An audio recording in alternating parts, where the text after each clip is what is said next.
এখন শীতকাল, আর প্রত্যেক ঘরে ঘরে এই রেসিপিটা হলো গিয়ে মাস্ট।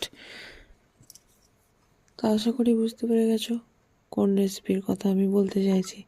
হ্যাঁ, আজ গরিব বলে শীতকালে বেগুন পোড়া খাই, বড়লোক হলে barbecue brinjal with chopped onion, green chili, mustard oil and garnish with কোরিয়েন্ডারও খেতাম।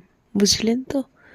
যাই হোক, বানিয়ে নেবেন, বানিয়ে খেয়ে নেবেন, দেখবেন গরম ভাতের সাথে কেমন যায়। গরিব মানুষ, তাই বানিয়েছিলাম, আপনাদের সাথে একটু শেয়ার করলাম। ভালো লাগলে অবশ্যই লাইক শেয়ার কমেন্ট করতে একদম ভুলবেন না।